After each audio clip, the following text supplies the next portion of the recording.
to maybe more like a waltz. These guys have shown the epitome of what Terrans can do in TVZ and what Zergs can do in ZVT, and I hope they bring it here today. Starting off on Lightshade for game one. In the top left for Team Liquid, he is Clem.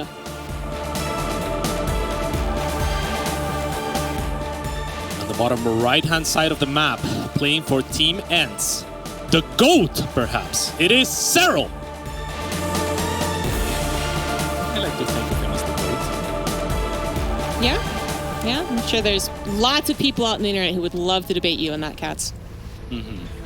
Yeah, but yeah, you know, I think he's had the most dominant period out of anyone, and yeah, he's still the favorite going into this tournament as far as bookmakers are concerned, for instance. So while some people think that he has dropped off a little bit, and he's certainly not unbeatable, and that is to the credit of many of these other players who have really risen up to the competition over the last year or so, he is still the favorite. He is still the man to beat, and we'll see if Clem is up to the task.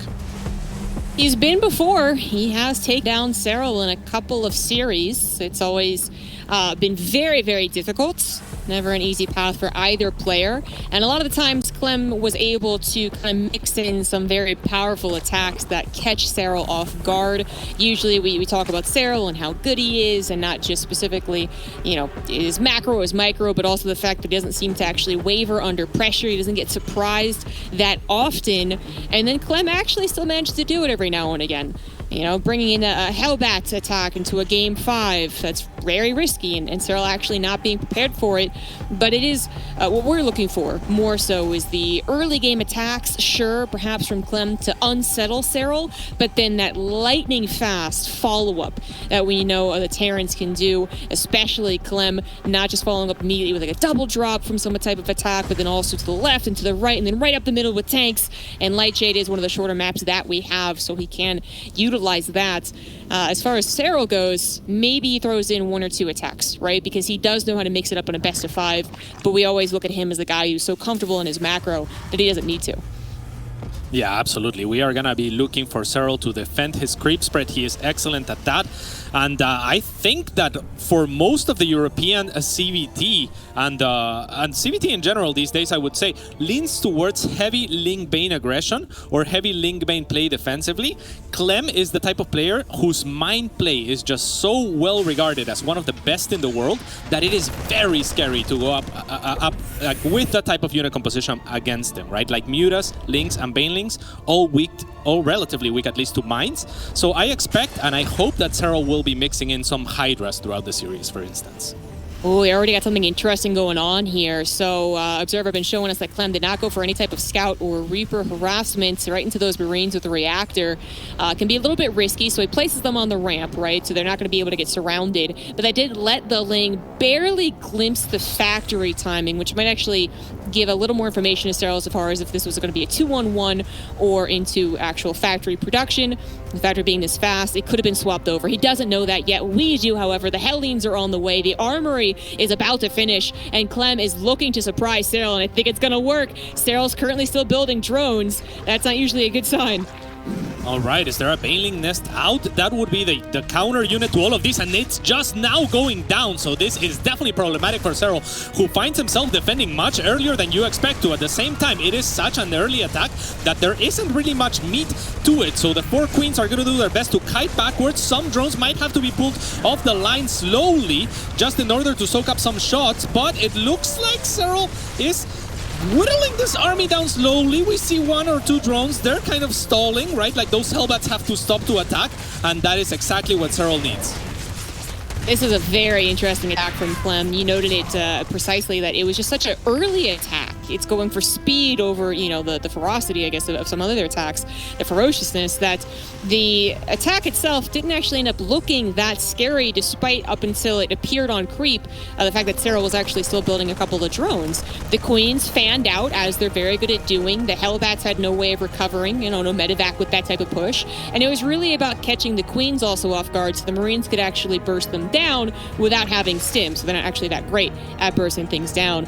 All in all, Serral's going to hold, but he has, if we look at the drone count, had to defend, and even has these Lings that he's now morphing into Banelings that if they don't do anything, And it's possible they don't. They do nothing but crash into the supply depots and don't find any success. Could be actually really bad, but they are crashing through those supply depots. The Hellions try to return home, but 2 Banelings still left over, actually targeting those SCVs right here, right now. Not quite going to find them for right now, but Clem desperately trying to run away and control his Hellions perfectly. It looks like he will be able to mitigate the damage, but this got really close to dealing a whole heck of a lot more. 8 SCVs have gone down, but the Hellions still live. And Clem has to be so sad right now because he actually had the tools to deal with this. I feel like Serral had a great idea in the sense that he dealt with the first 4 Hellions, took a little bit of economic damage in return, so he thinks I killed the Hellions. There's probably not that many. Maybe there's 2, maybe there's 4. Clem actually never stopped Hellion production. Unfortunately for him, they were just completely out of position. And so Serral catches a good chunk of SCVs, and that's going to work wonders for him moving forward into this game.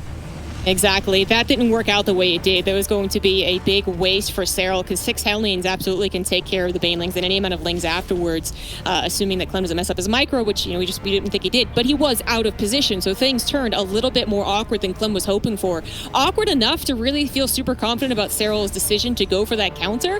That might still be a question mark. His drone count is finally getting up to where we would expect, now above by 10 versus Clem. But Clem has all his production already underway as well, even working on +1 with a slightly late second engineering bay, of course, already on a 3cc setup.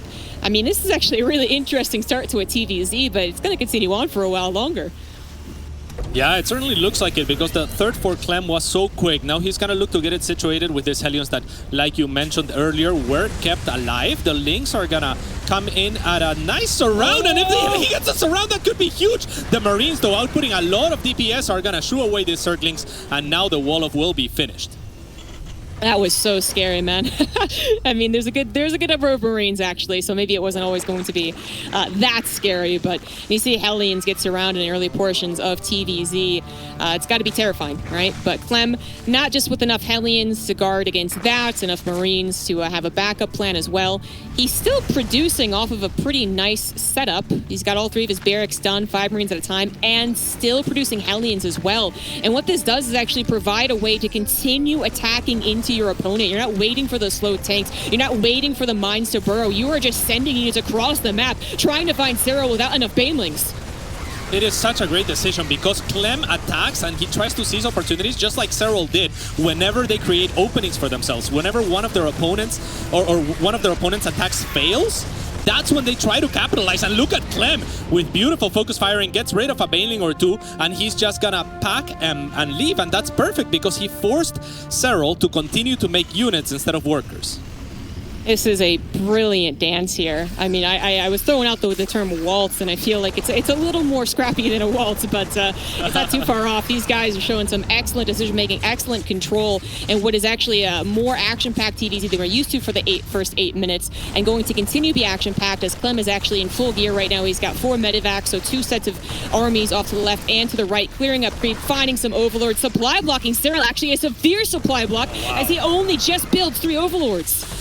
Yeah, but a few of those Banelings looking to connect don't actually grab too much. On the other side, Serral is going to find himself 14, 16 SCVs at the third.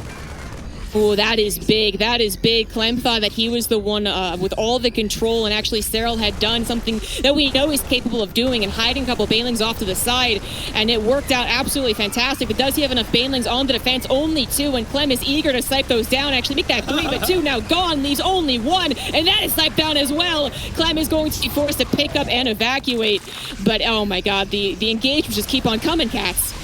Yeah, now Widow Mines are being added, but both of them get targeted down very beautifully by those Banelings of Serral, prioritizing them right away. Those can get really annoying and really nasty really fast.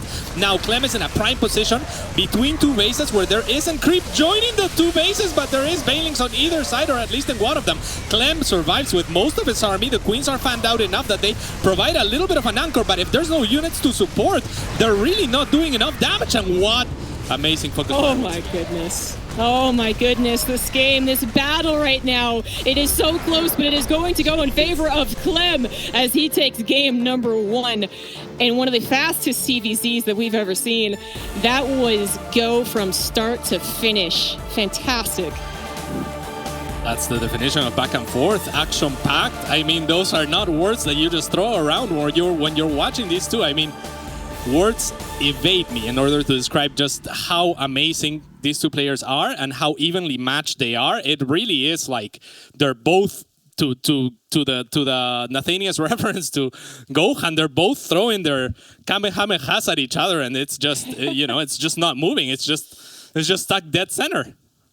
Yes, that's and then it just like slowly like edges towards Clem's favor or whatever you want to say. Yeah. Like that was absolutely fantastic. I can't say that we're going to get another match like that though. There are so many things that contributed to the way that started off, right? Like Clem showing us a very different opener, one of the fastest Hellbat attacks that we can see, a little bit different than the actual typical 6 Hellbat one, but rather 2 with a handful of Marines, right? Still going for speed over actual power. Into Serral's decision to actually continue building the Lings and then morphing them into Banelings for a counterattack.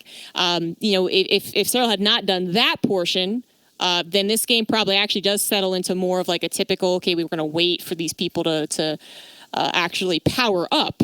But Serral decided to counterattack. So Clem countered the counterattack, and then Serral tried to do the same thing, it's so rare to get those types of games, but a brilliant way to start off this best of 5. Certainly, and it really sets the pace for the series. Also important to note that, that was on a knife's edge, right? If Serral barely holds with the economic damage that he did with those Baneling Rambais ×2, Clem would really struggle to recover. It's just that Clem still had that army, and he microed it so masterfully that those units that Serral was missing, that Serral allocated to try and do economic damage, were just exactly what he needed. Clem, that is, to push on forward and just to have that extra little bit that Serral didn't have. So we are loaded already into Oxide for game 2. And in the top right-hand side, the man known as the Prophecy for Team Liquid, it is Clem.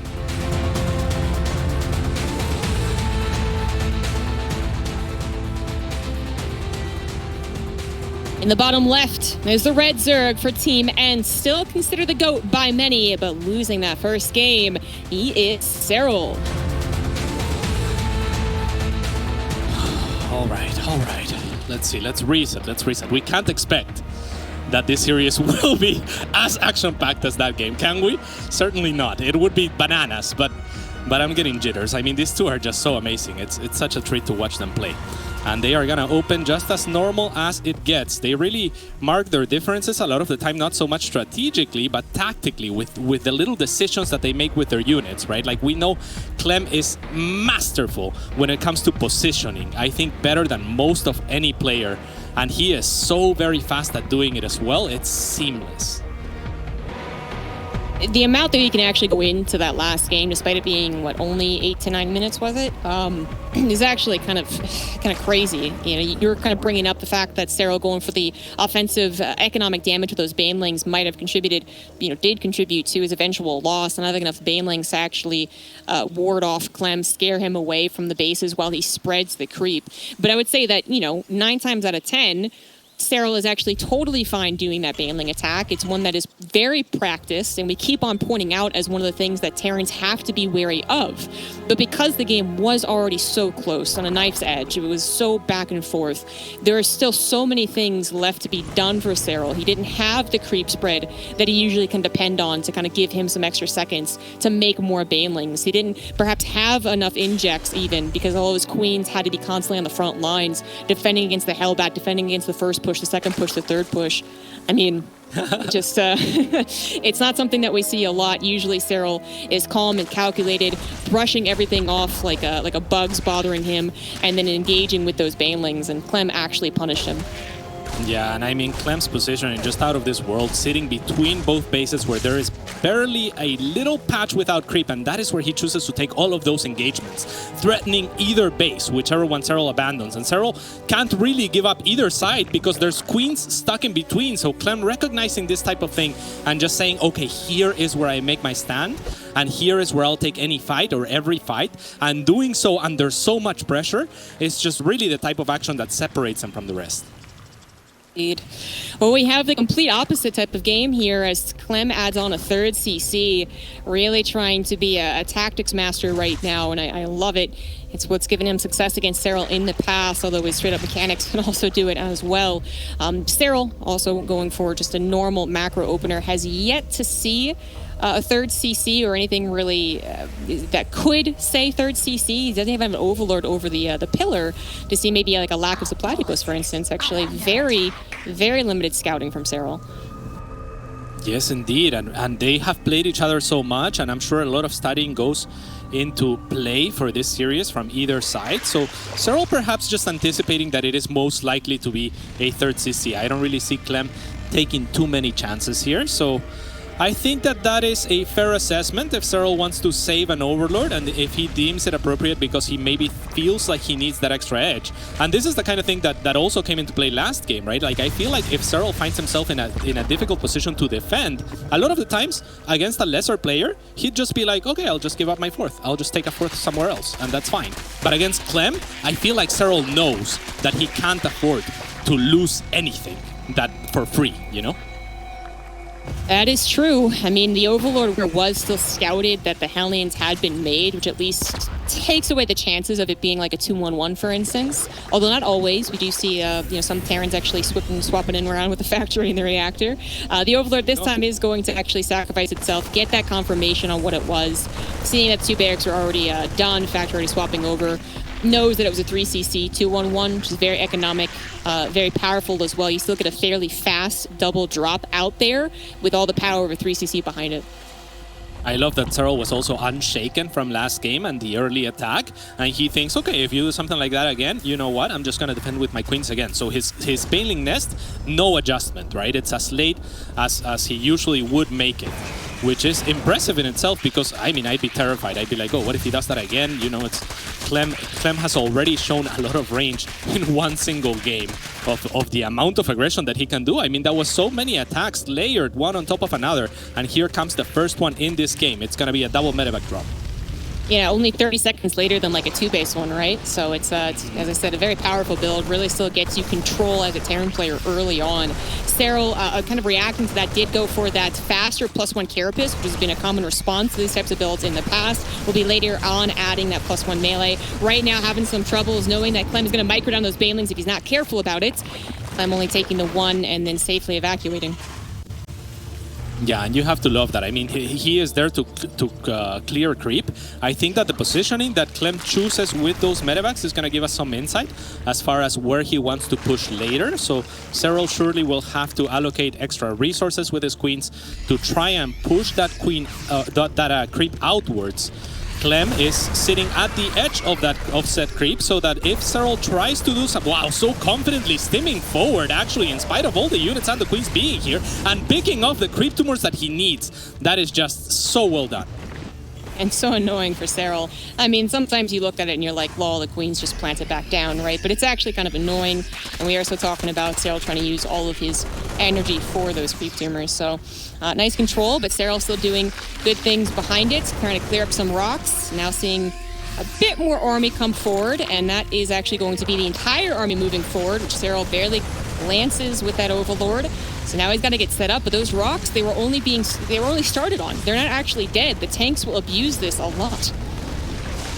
Okay, let's see. And Clem does something that I love seeing players do, which is repositioning the tank with the medevac just to make it faster in that repositioning, and so that the tank will siege a little bit faster and take annoying positions faster. But here is Serral with the Baneling speed finishing, and Clem not reacting fast enough perhaps? Or is it actually perfect? Knowing that the oh no, this is what he must have been looking at. 11 SCVs have already gone down on the other side. There's not that many Banelings remaining on this side, and with that tank in the back, we could see a repeat of the first game where Clem is just gonna abuse his army numbers and his immaculate control. There's something really cool that happened. I'm afraid I don't have actually time to go into it. As Serral is desperately trying to defend against Clem, who has such an entrenched position with that tank, who has the focus fire ready to go with his Marines. Serral trying to buy some time, some room with a couple of run-bys, but Clem so far able to handle it. Now we have Serral once again going for this around. The second take has siege. Target fires down the Banelings once and twice, and all the Banelings are forced to retreat. He takes down the one tank, but honestly not much more. Yeah, it looks a little desperate even, but at least the tank count has been reset, and with that, Serral is going to be able to at least push this back for a little bit, but Clem is happy to just sit at the edge of the creep, which there is none of outside of this third base. So there is going to be reinforcements coming, I am sure of it, once Clem feels safe back at home. And Serral is morphing a lot of Banelings, but off of creep, they are going to be very difficult. So instead, he's looking for a wraparound. He doesn't want for Clem to be able to run away, but there is so much space behind Clem. There's really not much he can do. It looks to be a bit of a distraction as well, but Clem paying attention to his third, also paying attention to the front lines, just barely in the nick of time to run those Marines away, and a second siege tank has sieged up. Now Serral is down in supply by a significant amount. The Banelings rolling in one by one, easily get targeted by those Marines as the Queens are forced to evacuate. That's not a good sign for Serral. Neither is this GG as Clem takes the 2-0. Yeah, and Mapu looked away for a second to check what was going on. He comes back and there's a siege tank there. It's like magic or something. It must have been dropped there right away. And Clem just absolutely masterful every step of the way. And Serral, I mean, he's doing his best, I think. And these flanks, they looked a little bit desperate. But what can you do with Ling Baneling off of creep, right? If you let Clem reclaim so much space, if you let him clear that creep, then you're not going to catch him. The way you said, like, Serral's just doing his best, man. Like, it's a sentence and a tone you don't hear very much, right? When you say Serral is doing his best, you mean that he's winning the IEM championship, right? But we're saying it as it, like, he's trying his best against Clem, but, Clem's just better. No, it was a funny way to put it, because it does feel very odd to say that Serral is absolutely struggling. He seems to be literally outmatched so much more often. We're talking about trickery really mixing up Serral, or new metas appearing and mixing up Serral. But this is mostly Clem just being a hammer to Serral's shield over and over and over again. Yeah, and I think that the counter to this is going to be for Serral to defend the outer edges of that creep, to have more army than he needs normally, right, against most players, just to recognize that Clem is that much extra better. But that is, of course, a disadvantage in itself, because then you don't have the economy that you're used to having. So definitely Serral is going to have to make some adjustments here. But Clem is looking unstoppable. Now that we have a moment before getting into Game 3, which will be on Romanticide, I do want to highlight something that I think was really cool that Clem was able to do. You can kind of notice it on the mini-map, but maybe the analyst afterwards will go back more into it. But to try and explain it without a visual asset here, Clem, when he was around Serral's base, and his tank was positioned very well, and he was, hoping to dart in and kill that base, that the first time he pulled back the army that was to the north of the tank, as if in anticipation of Serral's surround, which I do truly believe it was, because Serral will set up those surrounds guaranteed. That's what he does. That's what he's so good at. And Clem actually pulled a lot of his army back so that instead of being surrounded against 100% of the Zerg army, he was more so taking on, 30% and then the rest of the 70%. And I think that really contributed to his attack actually sticking where it was in such a brutal position. I just thought that was beautiful play. These guys are too damn good. Cats, can't say enough about them. Let's get into Game 3 and see if Serral can bring it back against this young lad. He's the Blue Terran for Team Liquid. He is Clem. Top left-hand side. He is going to have to make a comeback. He is, in my eyes, still one of the greatest, if not the greatest of all time. He's Serral. And yeah, I love that you bring that up, because what ends up happening there, if I'm not mistaken, we're talking about the same instance, is Serral collapses onto the tank, but normally what would happen is the bio next to the tank would have to start running. Instead, the bio is already all shooting at the circling surrounding the tank. So Serral takes such an unfavorable trade there, even though he does clear the tank, and that's a win in itself to some degree. It's just at the cost of too much of his army. Yes, exactly. It's weird to say that Serral here in the round of 12 is already on his last life. Oh my.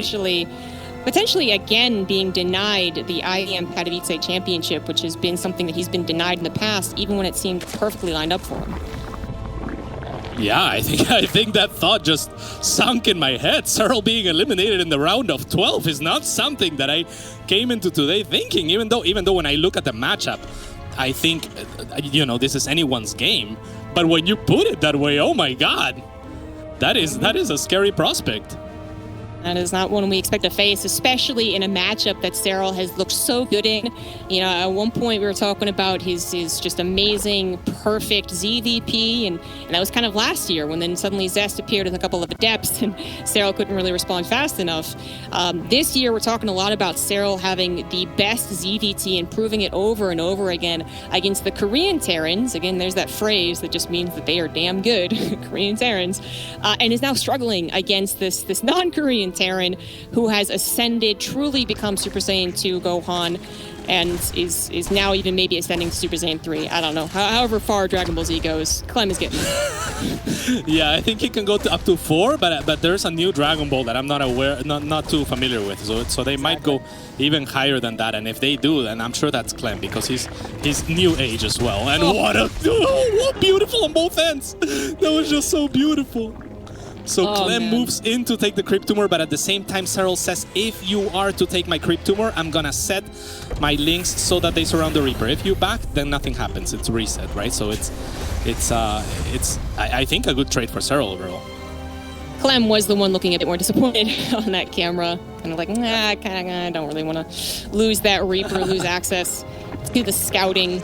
A little more question, perhaps, in Clem's mind if he could afford to do X or Y. He was already setting up with a second gas, so I don't think that changed his mind off of a third CC. But maybe now he's feeling the pressure to maybe get a safety Banshee because Serral has definitely in the past killed one of the first Reapers and went, you know what? Roaches. Yeah, Serral will be taking the forward hatchery instead of the one that's tucked in. So that is a trend that Lambo started alongside a laser, and it has been kind of the go-to move for European Zergs in this matchup. And the idea is that you get the creep spread out there a little bit faster, and Serral is the absolute best, I think, that I've seen at being the most diligent about breaking those rocks. But with the aggression that Clem has been bringing to the table, I'm not sure that he's going to be able to.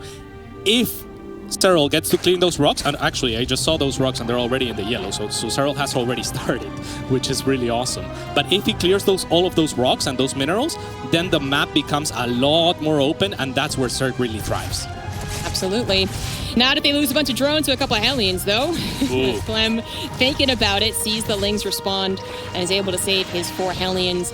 Now there's a ton of health left over, but still saved. Overlord's going to scout the Banshee opener. Now, Banshees can be a kind of more of a defensive maneuver, kind of worried about a roach potential. They also can just be better on some maps than others, and Romanticide does have some nice space to work with and actually try to kill drones. So, you know, if they can't do that, they're at least checking around with the 4th base timings and trying to deny creep. But we actually don't really expect much from Banshees anymore with how good the Zergs have gotten against them. Yeah, most certainly. A lot of the time they're a defensive measure. We see those Hellions protecting the rocks, not a usual sight. But they should be invested in that because we've seen how very good Clem is at abusing those positions with those siege tanks. I'm not sure that he is planning to go for siege tanks, but regardless, any chokes will be his friends. That would be actually really cool, just to focus entirely on denying the Zerg from breaking down the rocks. If that is your only intent. I wouldn't mind it. I wouldn't mind it. I wouldn't either, yeah. Only so much you can do. The lair is done, so any bullying that the Banshees could do on the Queens is kind of over. And the lair is done, by the way, guys, at 5:30, so a Spire starts up. No fast upgrades here. Perhaps finding some inspiration from the other Zergs coming around, bringing back the older way of playing. I say older, it's definitely been around this entire time, but you know, we saw the European Zergs only go for double upgrades for a while there, and I actually like this is going to be a little bit of a change-up. It might actually catch Clem very off guard, because I don't think he's going to be scouting that Spire. Yeah, it's a lot of respect as well to those Banshees and the potential that they have in the hands of Clem, as he's going to be able to, Serral that is, be able to get rid of those Banshees as soon as the Muta are out. He is going to continue to expand on this side of the map, which I really like a lot. It's consistent, and it offers him a later transition into taking those safer bases on his side of the map. So, oh, look at that. Clem parking the Banshees actually near the minerals. So I like that as a rallying location for the same reason that he was guarding the rocks earlier. Serral has also made a few really cool moves here. For example, on the camera of Mapu, we see that the Overlord is positioned in a location where it doesn't offer too much in terms of information. Is there lag? I think there is, yeah. Oh, no! Oh, Serral. Oh, no. ESL. Like this. Betray. Yeah, but the cool thing about that Overlord is that it bypasses the path blockers, right? And so that creep, which is normally very difficult to spread on this map because of those side blockers in the middle, becomes all of a sudden spreadable for Serral. So it's the little things that he's looking for there, and I wouldn't be surprised to see that Overlord move on forward to continue on the creep spread as the game progresses. But this pause, it's gotta weigh heavily for Serral more than anything, as he is behind in the series, but maybe some breath to be caught here by him. Yeah, that's possible, yeah. I mean, you can definitely see it either way. I'd imagine that at this point, the Zerg's really getting into their tempo as they are, mechanic race, right? They got, these things to do in order, the larva inject, the creep spread, and then to re-rally their eggs, right? I feel like they get that tempo jump-started, whereas the Terran really, their momentum, their tempo gets jumped up and started when they actually start sending those Marines forward, which, to be fair, Clem is literally seconds away from doing. So probably, I guess if you had to drop out, it's best to do it before the action starts. And it is starting now with a couple of creep Marines being cleaned up. Not really a dedicated push, though. There's so much creep to clean up. These Marines are definitely eager to get out of there at the first set of banelings. Yeah, I believe all of the rocks that are mostly relevant have been cleared as well for Serral, so that is fantastic, especially with a swarmy unit composition like he has. A single mine has been added for Clem, who is adding now 2 mines at a time, and I love to see that, especially against Mutiling Bane. We were talking about this earlier. Look at those creep tumors. That's amazing. Yeah, that mine is going to have something to say about the change. It looks like he's perfectly predicted the Spire. Perhaps he saw the lair timing with those Banshees. His missile turrets are done. However, nothing to help defend against the Marines, make this a little bit awkward. Funnily enough, the 2 Banshees and the missile turret, plus a Widow Mine that's actually sneaked in there, seems to be enough to scare Serral off, as Clem's army was entirely out of position. That could have been kind of ugly. Yeah, I'd say that, yeah, funnily enough is the way to put it, because I think that Serral had an opening there. At least he could have run in, I don't know, 6 Zerglings to check if he could have done a little bit more damage to the mineral line of Clem, perhaps offering a little bit too much respect there. Well, Clem has been pushing back his creeps for a little while and is continuing to do so. He has to be careful to actually engage. There's a lot of Banelings finishing up here. God. That's like a ton. Oh, no. And a Widow Mine absolutely perfectly defending against that potential run by, so Clem can focus everything on the front lines. Serral still has some creep spread to work with, but his upgrades are not good. That's the cost of those faster mutas. Clem looks like he's not going to push the issue too much more. Yes, indeed. The drilling claws are going to come into play as well on the side of Clem, who is continuing to just add bio, and he is so very good. He doesn't need Marauders, and a lot of Banelings will go down. Actually, I think the Widow Mine shot her. I'm not sure what happened there, but that is terrible news for Serral. I mean, I do think a Widow Mine shot, but it was just also a very overeager move by Serral, almost like he was hoping Clem wasn't paying attention for half a second more, so a couple of those Banelings could have actually connected. Instead, Clem was able to respond just in the nick of time, fan out his Marines, and take down even more Banelings than Serral was hoping for, especially as he tried to retreat. As it is, though, Serral's at a fine supply. His upgrades are finally done. His mutas have come back to help out as well, but that creep spread could be an issue. Only one more creep tumor really on each side, stopping Clem from having an open field. Yeah, and this image in front of us can be a little bit deceitful, as most of the army of Clem has yet to make its way over to this side of the map, where he is sieging Serral and really just containing his creep, right? And whenever Serral tries to get out, whenever Serral tries to do something, that's when, like you said, Clem is gonna fan out, he's gonna go back, and now he has Widow Mines, and a lot of them to pull back to. And he once again is going to have upgrade lead. 2-2 is finishing in 10 seconds. Widow Mine's still alive, although just barely. Do get bopped by a couple of Banelings. But once again, good micro for the Marines to save them as Clem continues to hold this position, as well as expand behind it. 4th base already up. 3-3 should be starting. Serral, actually having a lot of creep spread to the bottom left, is also going to use that to initiate a bit of a run by Banshees and Widow Mine and missile turrets, man. So far, have defended against Serral's attempts. This time around, though, finally, Serral finds an opening. Yeah, that was beautifully done, because Serral had to have registered. There is a Widow Mine and there is 2 Banshees there, so I'm gonna send my Muta. Even though it's kind of a risky maneuver, he finds a lot of damage. There's actually no turrets or little turrets protecting the base of Clem, and now with having carved himself that opening, he is gonna flood in with a few Zerglings and do some economic damage that he much needed. 12 SCVs go down. Unfortunately, the Widow Mines were there to at least help as the Marines were racing back. Oh my goodness. Oh, that Widow Mine connection in the middle of the map. Serral, I guess, looking at other things at that point. Does make Clem feel a little bit better about that, but supplies are still even. Serral trying to add on more mutas, trying to get to his own 2-2, as Clem, I guess, during all of that, did not start 3-3, so only just getting around to it.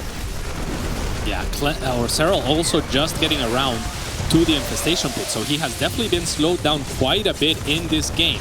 And Clem, right as he managed to defend and fend off Serral on the counter offense, he is going to position himself once again forward. There's not that many Widow Mines left over, however, so he has to be very careful. Serral finding himself a little bit more damage. That CC is getting a little bit low, so Clem has to be a little bit careful not to let that fall.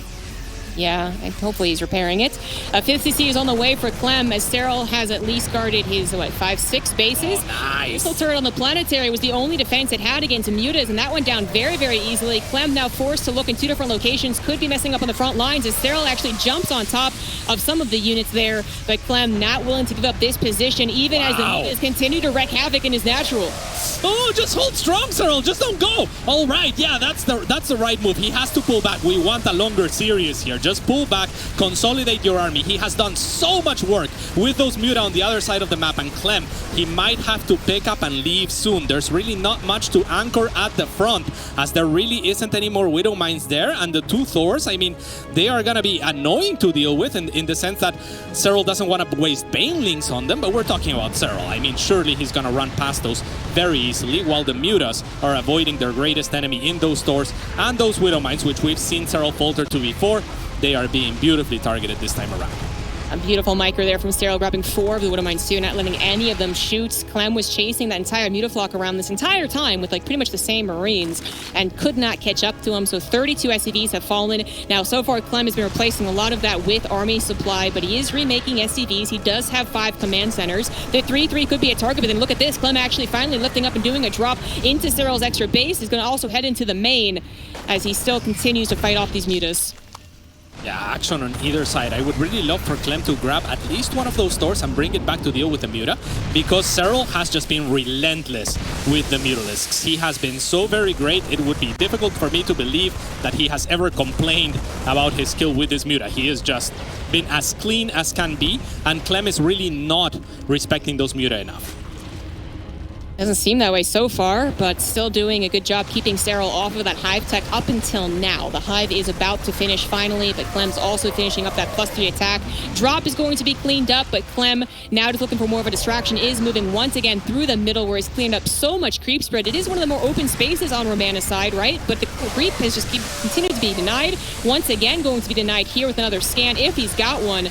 Clem wants to win through this position or no position at all.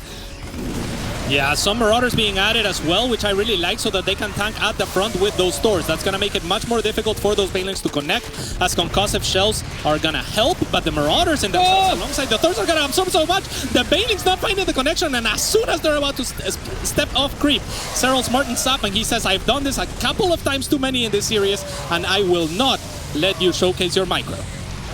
Clem was definitely not super prepared for that engagement. He was distracted by so many other things happening on the map, and now his supply is finally reflecting the situation, how much Serral has had control over this game, how smart he has played it, how well he's used his mutas as 17 more SCVs go down. Plenty of Widow Mines that could have been actually used on the front lines as well going down here too. Clem maybe has one last hurrah on him. Maybe he'll try and actually consolidate and turtle and save up and try to get maxed out again. But whatever path he chooses, Serral is now taking this game. Oh, absolutely. Serral is going to look for a snipe on this planetary fortress, no doubt. He is going to have to re-establish some map control with that creep while he has the time. So he's going to be hitting in every which way as he should. He has carved himself beautiful advantages throughout. Now Clem finally with the Thor and the medevac on defense against those muta. That's going to be helpful. But this planetary fortress really stands no chance. Luckily for Clem, there's not much mining in that location. But the next target, the third base of Clem, or the forward fourth, that's when it gets really dangerous, and it might just be lights out for the Frenchman. And there's not much mining to be done in any place that would look. You know, 50 SCVs isn't super bad, but they are in the original 3 bases, which are already being mined out. So that 4th is actually like the best thing that Clem's got for his economy. Clem does still have that supply lead as Serral adds on his 3-3 Adrenal Glands and Ultralisk Cavern.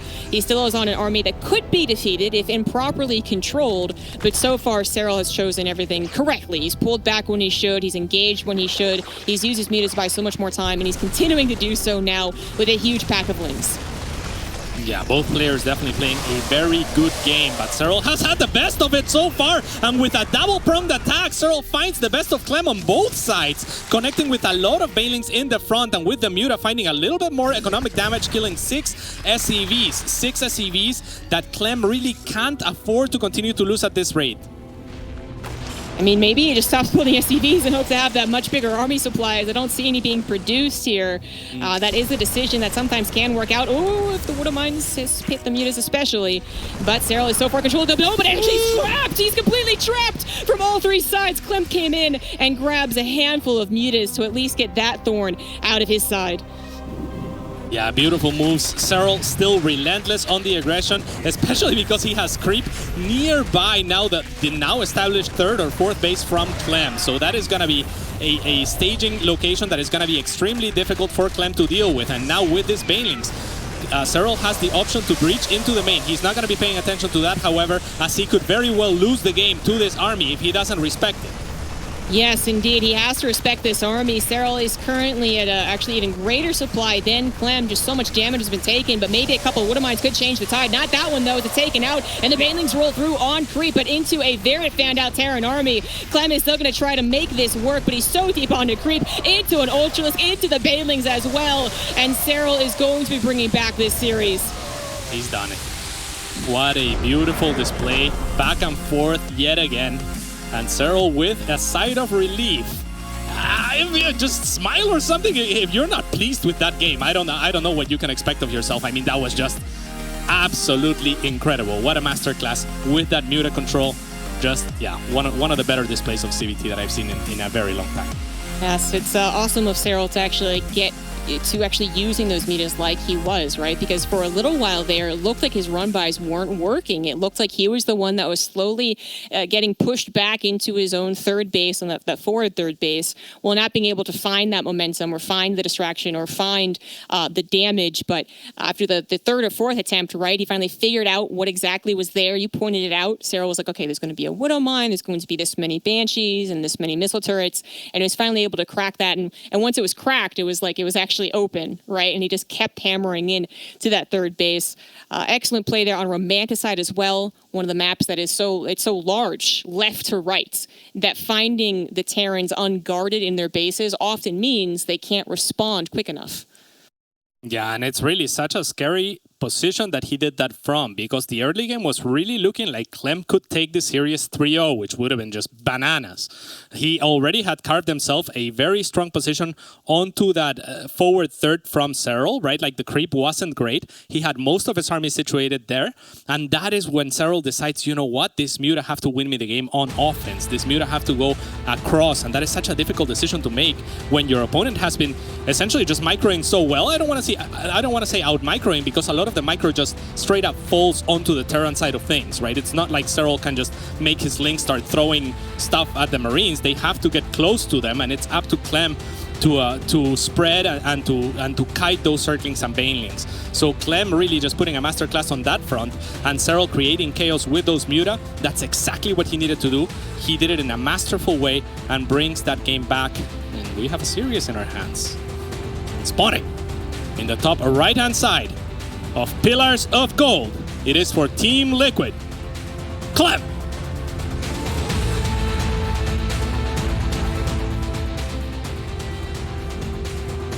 In the bottom left, we have the one and only Red Zerg for Team Ents. He is Serral. This one's definitely not easy for Ents, that's for sure. It's a tough one, to say the least. It's very tough. But I am so happy that Serral's able to bring it back, and not just someone who likes Serral's play, although I'm either guy wins, and I'm perfectly happy with that. But just for StarCraft fans in general out there, if we were robbed a third, a fourth, and fifth game from these guys, I would be so sad. I hope it goes to Game 5, and whoever wins, man, I hope they win the whole thing. Not that the next opponent's going to be easy. Whoever wins this is going to be facing Zest. Yeah, that is going to be a tall order for either one of them, especially the way that Zest has looked throughout this tournament. And Zest, I mean, defeating Raynor in his group as well. So if it is Serral to advance, though he has a tall order ahead of him, that is definitely going to be a match to look forward to. Clem, I am not sure how he is going to fare against Zest, really. Zest is tricky. I am just besides myself. I am so excited no matter what, and I really am with you. I hope whoever wins this series takes the tournament. I almost want Clem to win just because he doesn't have that huge win on a global stage yet, and I feel like he's gotten to the point where he's deserving. He's ramped up for sure. Last year for Katowice, we were kind of talking about this guy, and we were like, yeah, he could do really well. And he had a disappointing result, even though he hadn't quite ascended yet. That was still disappointing for him. But now he's here in the round of 12, facing what some people looked at that bracket and were like, hey, someone hates Clem. Like, what's the deal? When actually Clem is the one currently up 2-1 against Serral. So he really is he's shining bright right now, as are many others. This entire bracket has been an absolute treat. And now what do we have as far as builds for Pillars of Gold? It looks like nothing too out of the ordinary. The Reaper, very adventurous, getting in Serral's face here, chasing the Lynx within his own creep. I've been playing Terran for a little while, and I know you play Terran as well, CG. I would never be so daring as to step on creep, but Clem really just knows the limits of his unit so well. Yeah, he knows every single unit in the Terran arsenal as if they were his best friend. They trust him and he trusts them. It's a beautiful thing. Yeah. I completely agree with that. I would love to be a Reaper in Clem's army.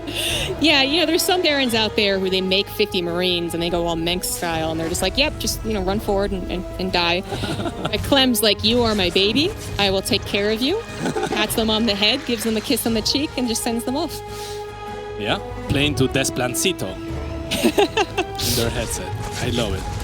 Yeah, well, let's see here. Let's see. There is a third established in the triangle third this time around for Serral. Nothing too out of the ordinary, but that might set up a push.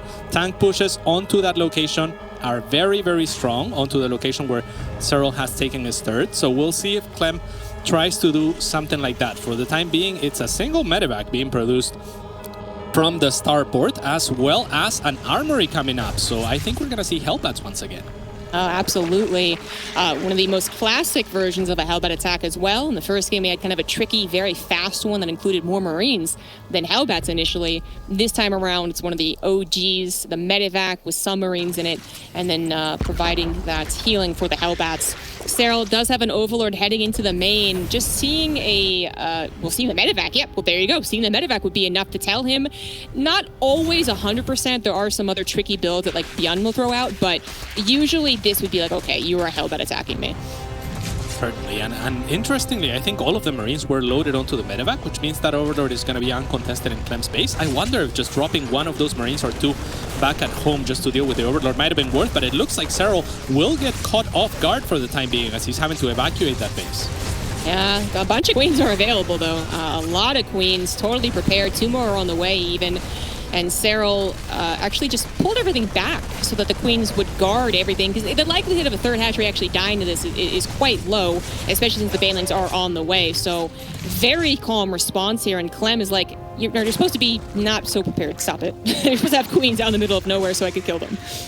Yeah, I thought the drone transfer was a sign that Serral was unprepared, but you're completely correct here. The fact that those Queens are not there to be found means that he can't really get punished because that hatchery is never going to die to Hellbats. They just have no damage output to kill hatcheries, and in doing that, Clem is never going to want to go up a ramp with fanned out Queens waiting for him, and he's just forced onto the retreat. You have to appreciate also the fact that Clem doesn't overcommit. He doesn't stay and try to kill that hatchery. He respects that Serral will have the right amount of units available and just keeps his units for a later push. Unfortunately, that Banshee, just shy of having Cloak, took a lot of damage already. Now, Serral doesn't have the ability to make Overseers quite yet, but he has made a Spork Brawler or two. So I was going to note that Clem's follow-up Banshee, actually a bit of a surprise. Oh. Maybe they could have worked so far, no, but the medevac in the main base actually getting maybe a couple of drones here. Apparently not much more than that. Yeah, the medevac kind of running head first onto a Spore, a little bit uncharacteristic of Clem. He will find 4 drones for his travels, as well as a few larvae, which is not nothing, especially seeing as the queens are all here at the front. So that might come to bother Serral a little bit in terms of production and in terms of scaling. I'm not sure how many larvae he has remaining. It looks like he has been diligent enough, of course, to keep 1 queen per base. So never mind, Serral's just perfectly fine here. Yeah, he's totally fine. But the amount of queens in the front lines, I mean, initially I thought we were in a ZVP for a moment. That was a lot, and they had a lot of energy, but they were necessary to defend not just the Hellbit attack, which he had to respond to a bit last second, but also to help out against the Banshees, which, yeah, a lot of the times you wouldn't do that unless you were afraid that they were going to have Roaches defending. Otherwise, you are continuing to push off your barracks and factory production even more than you already did by going for the armory. So, it doesn't really feel that great for Clem, who really didn't find any success in his surprises. Even the Banshees, at least alive, may find like a 4th base. No, not even actually. Now the Banshees are just good for, I guess, again, stopping the run-bys. They did do that last game. Yeah, they did a good job of that until the meter showed up. And another thing to note, because I was also thinking, okay, that's too many queens. He mustn't have some queens back at home as well. But looking at the topography of this map, that's quite brilliant, actually, because look at the creep spread. It's going every which way. And without that many queens, that's not something that you would be able to do. You would have to pick and choose one spot. And no doubt, knowing Clem, he would exploit whichever area you didn't choose. That's a very good point. Serral, now having the Baneling speed done, is actually able to kind of threaten engagements against Clem, but not really going to be looking for one off creep. He's just setting up a surround for now. Clem has 1-1 over his opponent, might try and make something work with it, but with so much creep spread still not being cleaned up, I mean, I can imagine that Clem, oh wow, he's playing it super safe, sieging his tanks all the way back there. He knows that Serral's probably setting up a surround. Yeah, and Serral could run into these tanks. I'm not sure, one of the heads of those tanks is already turned to the back, so I don't know if it spotted something. It might have, and that surround has an option to counterattack as well. Luckily for Clem, he took the other 3rd base, which is the more normal 3rd base, to take 4 Terran in the triangle as well. But no less, that is a dangerous bunch of Link Bane. And Serral is looking out to make sure that there isn't a 4th being taken, as well as taking down a supply depot that's out there to spot for later run-bys on the side of Serral. Well, despite kind of a scary opener, things have settled down here. Clem continuing to try and find avenues where there's not as much creep spread is once again going to have to clean up quite a few creep tumors. Serral's trying to work on his 2-2, as well as some burrow action. Could be very, very interesting, but entirely dependent on Ling Baneling. He wants to get up to that hive. He's going to take the initial fights, but yeah, he's actually got a flank set up, so I imagine he's waiting for something to initiate it. Oh, maybe that was it. What a huge move. And now Serral just has to buy time and then come with the flank. He's setting up right now. There is 2 tanks in the back. I'm sure he's aware of it because he's already been poking with that army. And so he sends the links in front, making sure that they absorb the first volley. And Serral is going to have a very comfortable cleanup. Yeah, I mean, when the Terran's not cleaning up that creep spread, it already kind of looks like it's... he's either really confident he's going to win right then and there, or he just, is desperate, so he's not bothering to, can't afford to. But that doesn't bode well for Clem, as he even moves again onto that creep. He did not clean up and is going to be hit by a couple of Banelings. He tries to retreat back into a tank. That will save his army for now, but I'm afraid he's not really going to get very much more here. Serral's doing a fabulous job defending. Yeah, that hero tank and focus firing onto the Banelings really saves Clem from a huge surround. It must have been what Pig might describe as Rambo on that tank. And Rambo, if he was a Marine, like Pig was describing, he's like 60 years old, so it wouldn't fare so well. But in a tank, he can certainly drive it. Yes, yeah, absolutely. The Banshees, I don't know if they've been F2'd occasionally or they're trying to find out maybe a 5th or a 6th base, but they probably should have been there trying to defend. Only one of them very, very weak, means they're doing something, I don't know what, but 13 more SCVs still went down. Serral still has a huge army defending too, and Clem just down to pretty much only bio, a single tank trying to help out. The army supply is favorable for Serral. His upgrade's about to finish. Another Ling run by is going to be thwarted this time around, but Clem is decreasing in that supply, where Serral is comfortably up to 180 and finishing his hive. Yeah, Serral has to be a little bit careful not to throw away units into this choke from Clem, because he has a really nice setup. You can see Clem, I've been talking about how masterful he is at positioning. Whenever I see Clem's tanks positioned, a lot of the time, if not most of the time, they're hugging a wall, so that even if they get surrounded, they don't get 100% 360 surrounded. They just get, 60 or 70% surrounded, which, makes them survive for that much longer. That said, and we're gonna see that come into play now, they kind of got abandoned there by the rest of their army, and Serral is going to be able to close out a game that he seemed to be in complete control of from the beginning. Exactly, from the beginning. There was never really a moment where Clem seemed to find success or find some opening. Serral had everything on lockdown, and Clem's not looking too happy about that. It seems like he's kind of running out of steam, man. Everything was just forward and fast for the first 2 games, but then third game didn't really go his way. Still a pretty even game, right? But didn't really go his way. This 4th game was very Serral favored. Yeah, that third game was looking like a 3-0 at some points from Clem. But yeah, this 4th game, alongside the other start of the game with the Hellbats, it's the Hellbats, right? Like, what can you do? You can be the best. You can have the best control in the world as far as Terran is concerned. But if you're making Hellbats, I mean, there's not much micro there. You're putting everything on your opponent, not being, amazing. And Serral is nothing short of amazing. He's just the best. So I feel like Clem needs to kind of go back to being Clem. And yeah, Hellbats might be good, and they're a good tactic to throw in there once in a while, but I think Serral has shown that he is very, very good and very composed at defending them, and I really don't want to see them for Game 5. Yeah, he was able to kind of use it as a jumping off board type of situation in the first game, where it just got so back and forth. It kind of eventually went his way with how fast he is, but yeah, that last game was the better example of what can happen when Hellbats don't work. Even if you try to be wise about them and you don't sacrifice them for no reason, it still puts you in a pretty uncomfortable position, especially when you add on those Banshees afterwards that also don't find any damage. And saying that they're useful for third base defense is just not enough reason to afford the Banshees, right? Like, it's an okay reason. I like the idea, but I mean, is it really worth the pushing off of whatever else you could have been building at that same time? Probably not. Yeah. Probably not. And we've seen Clem be much more efficient with that sort of third base defense. A lot of the time what he will do is tuck in a couple of Hellions or Hellbats between those mineral lines or behind those mineral lines. And I think that's much cheaper. It doesn't take your starport time. It doesn't take a tech lab on the starport, right? So yeah, I completely agree with you. For the third base defense, those Banshees just don't do enough. And they are worse technically than Hellbats at dealing with Lings. Of course, the Lings can't shoot up, but the Lings aren't there to kill anything other than SCVs. So if there was a Ling run by, they'll get cleaned up in time, but they'll do some damage still. Banshee definitely not the ideal play there from Clem. And yeah, I think we'll see him go back to his bread and butter. I think we'll see a lot of bio.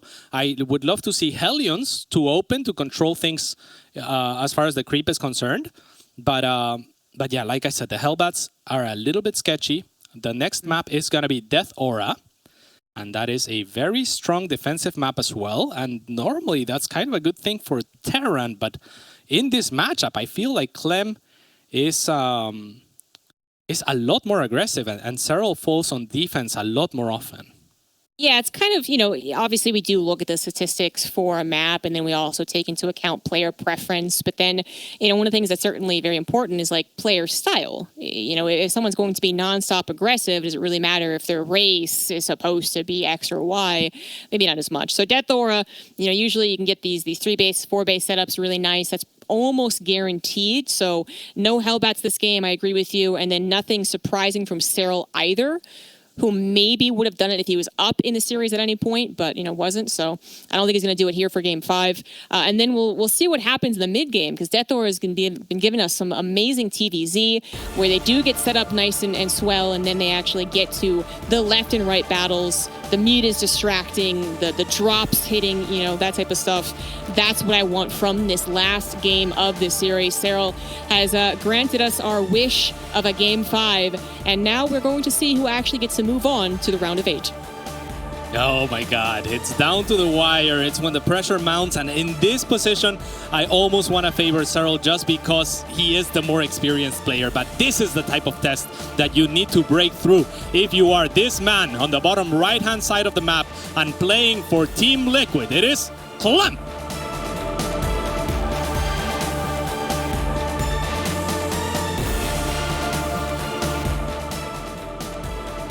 In the top left, there's the red Zerg for Team ENCE. He is Serral.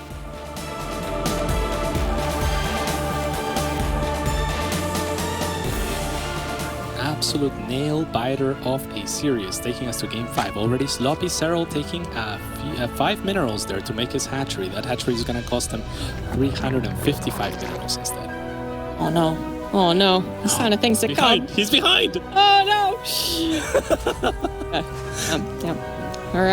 That's definitely going to be the reason that he might lose this game, absolutely. So if he does, guys, remember, we're going to blame that drone. We're going to blame that laziness. And if he doesn't, Can you imagine if it's a base trade and he has 295? you know how many times I've used that sentence, the whole like, well, it was a base race and there's less 5 minerals. Really? Yeah, probably like 15 times, because I've cast a lot of StarCraft over 9-ish years, but the only time I think it's ever really worked out was maybe once, and it wasn't because of a mineral thing. It was like a, if this DT survives, this one DT might be able to win the game because he lost his dark. Like that has happened, but I don't think I've ever blamed the 5 minerals before. Well, this would be the perfect place to start, right? If there was a series where they are so evenly matched and taking and going blow for blow with each other, it's gotta be this one. And Game 5 kind of proves that. It's been such a great series. I am privileged to cast this with you, and this has just been wonderful. I can't wait for this game. Yes, we beat all the other casters off with sticks and to get this cast, so I think it was worth the bruises. Hells yeah. All right. Pretty standard stuff. Nothing crazy, nothing out of the ordinary here. Not that I can spot anyway. Serral is gonna get his third base situated without any trouble from that Reaper, who is once again venturing far onto creep and chasing those Zerglings. He doesn't even take damage. No, he doesn't. No. As long as the Queen's not there, as long as Mama's not there to protect him. Third CC build from Clem. That's what we both wanted. That's what we expect from Death Aura. Serral probably expecting similar things, but Clem has shown some trickiness. So, it doesn't hurt to be safe. We'll see if Serral changes up his build at all.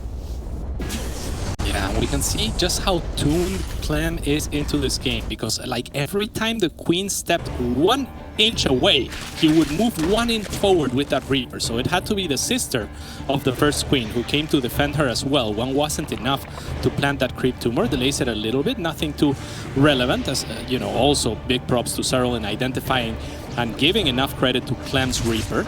And that's all that there is really to talk about in this early game, right? As things shape up.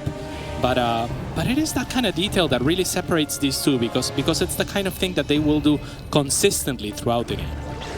Yeah, all of this stuff is still very, very important. All these little like pokes and prods and scouts and semi-scouts, like they're all going to matter for the decision making. Clem, as a Terran, a little more in control. When you choose a build, you pretty much just stick with it, able to produce both SCVs and army, right? But for Serral, if he's able to see like, okay, it's Hellions versus this thing, it's a Raven opener versus that thing, like that'll all be very important. And it is a Raven opener, which I am surprised to see.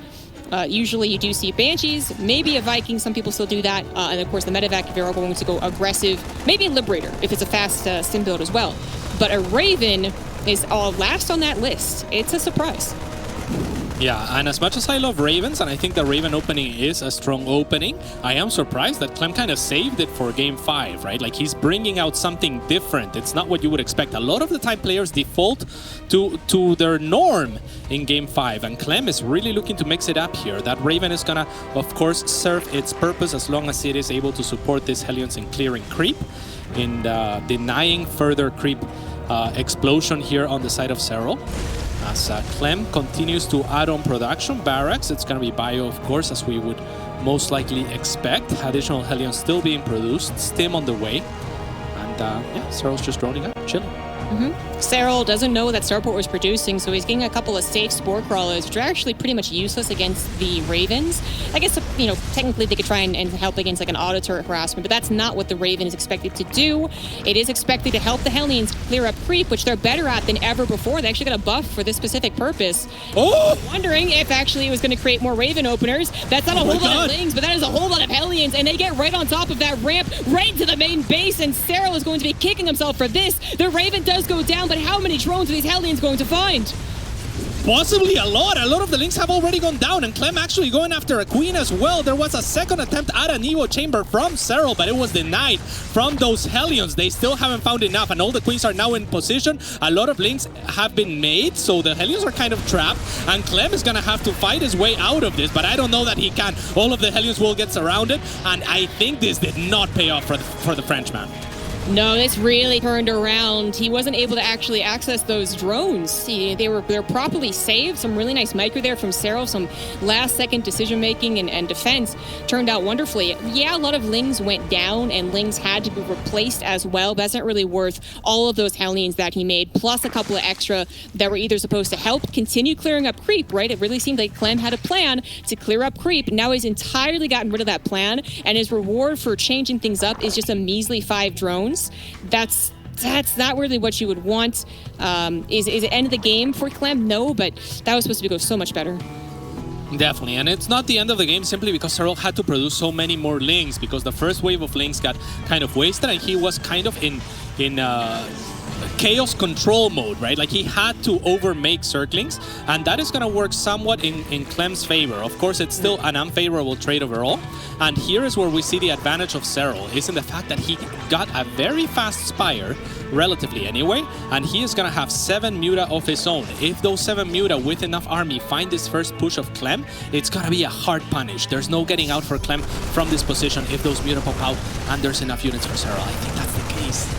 Yeah, this could be a bit of a dangerous moment for either side as Clem starts digging into the Lings, also going to find the Queens. The Banelings actually stuck behind them a little bit awkwardly, now come forward and force a lift off. But yeah, that did not... I think you summed up the problems of what Serral had to deal with very, very well. The additional Lings meant that his drone count wasn't really impressive, and his upgrades are also significantly later than Clem. So there's still a lot of things that happened outside of the drone kills that Serral had to keep into account for letting those Hellions run by. Already finding a little bit of revenge for 7 SCV kills with the Mutas, but then having his 5th base canceled. Yeah, and these Mutas are going to be somewhat answered as well on the side of Clem. Clem has enough production, and that's going to push the Mutas back. He started trading well on this side. Now the Mutas are surely going to collapse onto these 2 medevacs alongside the rest of the army of Serral, and he should have a comfortable clear of this army unless Clem can join forces with the rest of his reinforcements. Yeah, I think Serral was feeling a little bit timid, you know, without the creep, of course, to help him. The Banelings could be unsuccessful if they try to chase after that. So Clem is able to hold on to every single unit there. He scans to see exactly where the other 5th base could be going down. He canceled one right, is going to see nothing over to the left, and know to probably still stick to attacking the right side, even though he's expanding over to the typical 4th and turning that into a planetary. He's going to have drilling claws for this push. 2-2 is on the way for Clem. Serral might be able to buy time for his 1-1, but we'll see what he can do without the creep spread. The 5th base looks like it's going to get canceled again. Yeah, 69 workers for Clem, now 71, and he has really been great with production here. He has so much. He's ahead of Serral in supply, which is somewhat surprising given the start of this game. So on the other side, Serral is going to look for a counter offense, but this push is looking ever scary on the side of Clem. Yeah, I think Clem already lost a couple of Widow Mines to a couple of Banelings, but 3 of them still there. The army still fanned out. Actually, a bit of a depth to the Widow Mines, in fact, that I underestimated, but the Muta is finding completely barren 4th base. Though running into the Mutas, though, oh my god, how many did the Widow Mines are going to be huge! The Widow Mines are going to be huge! Knights are so much more important. Oh my goodness. The Banelings do find some connections, but man, that was a lot to happen in a span of 2 seconds. Yeah, and I'm not sure who takes the better end of that. On the second and on the third game, I was giving props to Serral for his counter attack with the Mutas. This time around, I think he would have been better served by clearing the first 2 medevacs, because that would have stalled Clem's momentum so much more, because he dealt with the Hellion so well, and he had a free pass to clear those first 2 medevacs. Instead, Clem pushes back the Muta back at home, only taking 8 SCVs worth of losses, and continues on the aggression, continues to kind of control this area of the map, the creep spread, etc. The Mutas are gonna finally find some clearing of those medevacs, and on this side, actually, there's a few Widow Mines, but Serral is being very diligent about not overcommitting with too many Banelings onto him. So I'm starting to feel really worried for Serral, man. Like, his 1-1 being late is sometimes, you know, that does happen, although to what extent depends on the actual game itself. But now his 2-2 is completely behind. He's just down straight up 2 upgrades as Clem starts his +3. Serral only starting his +2 attack. That, you know, bad upgrades plus no maneuvering into an infestation pit for a hive means that Clem's army, as it grows to maxed out, is going to be so much better in direct engagement. Serral is going to have to buy some more time, hope to find a couple of run buys. So far, not finding anything. I know it doesn't look that bad, the supplies look even, but the actual pacing for the Zerg player here isn't that great. Yeah, good job by Serral there, identifying where those Widow Mines are, and Thor is here as well. That's gonna be more difficult for the Mutas to maneuver around. I would love to see Clem continue to, add turrets, or maybe keep the Thor back. There's a second Thor in production as well. Serral is looking for those counter offense moves, and that's beautiful, but he's gonna get this base denied yet again. It looks like it. Only Lings responding, and they're out upgraded, so they really shouldn't be doing too well. Actually overstayed their welcome, not finding any success. The 5th base will still go down. Another one is built over the left side. Clem actually is able to scan it. Serral is going to dedicate a lot of Banelings, gets to cancel on the 5th base, is going to get the 4th as well. But that was a very expensive maneuver there from Serral, and I'm not sure it was quite worth it. I mean, it's only worth it if he survives, and if he survives, then fantastic, right? You've reset your opponent, but can you survive giving up that many units? I think you're perfectly right in the analysis. That was so very expensive on the side of Serral, who is already with his back against the wall, against this gigantic army from Clem. Lucky for Serral, there isn't too many Widow Mines, so these Banelings might look to find some connections. The Thor is actually being picked off, I'm not sure why. Maybe, oh, okay, he's just looking to retreat, maybe before the Mutas arrive, maybe to consolidate his army. He's playing it safe, I like it, all right, and getting situated on this high ground as well. So I mean, Clem, after losing that base, he is also in a difficult position. He really needs to make something happen. It's coming down to the wire.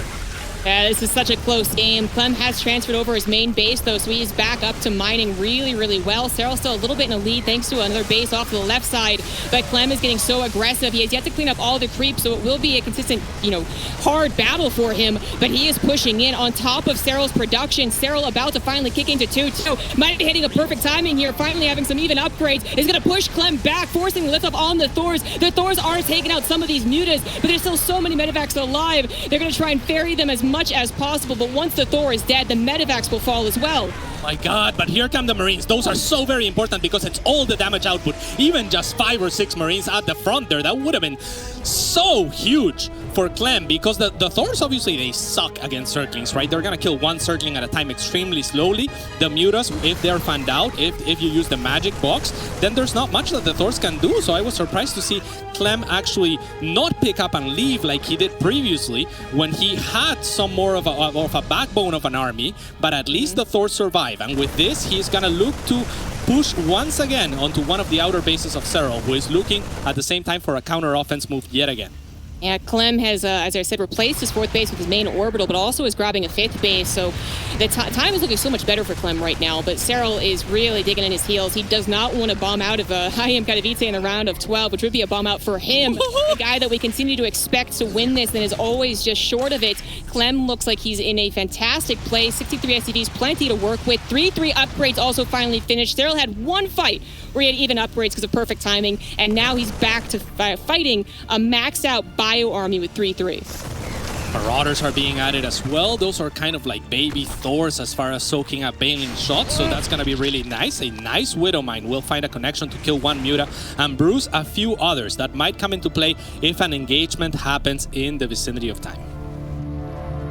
Oh man, this game is absolutely delivering. I love it. Serral continuing to try and expand to 2 different locations, as well as get maybe some more creep spread, which is really lacking to his new bases. He's looking to be aggressive out in the map, clearing up some Widow Mines. We got ourselves a little bit of a base trade. I can see this happening. Serral is really far away from this base, so he's certainly not saving that one, but decides not to roll into Clem's base, which I actually think is a planetary. It is! Oh, Widow Mines actually shooting those mutas, get them awfully weak, and that is a now defended base. If Clem has any reinforcements whatsoever, he could go ahead and deal with the mutas, but the mutas actually have to come back as Clem is once again dug into that third base. Look at that So little creep spread. How do you attack into that? There's not much creep to work with. The Widow Mines do You get have popped off. 1,000 Banelings, but you can't connect onto more than a couple of Marines, and Serral is gonna tap out. Clem can't believe it. He's done it.